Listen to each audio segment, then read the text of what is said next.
माँ को प्यार करना जन्म से आपका स्वभाव है। आप पिता की आवाज़ को पहचान जाते हैं, जन्म से ही आपका स्वभाव है। सबको अपना, जिसको भी आप अपना समझते हैं, अपना समझने लगते हैं।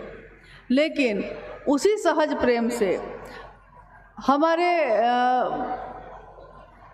इतिहास में जब से हम देखते हैं कर्मकांड बहुत बढ़ गए, मतलब पूजा की पद्धति या उसका आचरण या उसकी अवधारणा या उसका उपासना साधना, मंत्रों का जप, ये सब इतने ज़्यादा बढ़ गए कि कर्मकांड बहुत हो गए। कर्मकांड मतलब कि काम करने को बहुत कुछ दे दिया गया कि आपको ये सब करना है, लेकिन अगर उन सारे चीज़ों में हमारा मन ही शामिल नहीं होगा तो फिर कर्मकांड करने से कोई फ़ायदा नहीं है। तो सहज प्रेम से उस परमात्मा को आप पा सकते हैं। जिस तरह सहज प्रेम से पिता को प्राप्त करते हैं, जिस तरह सहज प्रेम से बेटा और बेटी अपना होता है, वैसा ही सहज प्रेम है ईश्वर से मिलने का भी।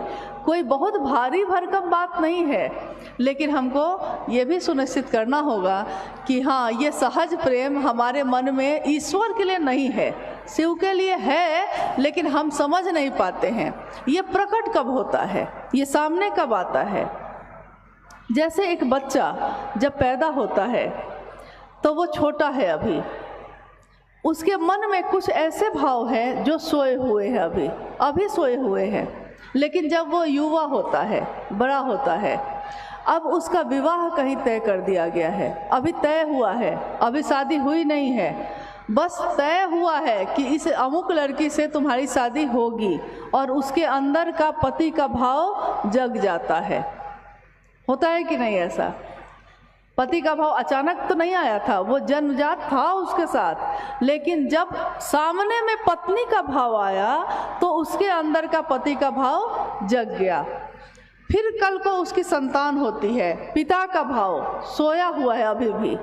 जैसे ही पुत्र या पुत्री सामने आया है, अभी पैदा नहीं हुआ है, अभी सिर्फ सूचना आई है कि आप पिता बनने वाले हैं या आप माँ बनने वाली हैं, अभी सिर्फ सूचना आई है, लेकिन उस सूचना पे ही आपके पिता और माँ का भाव जग गया।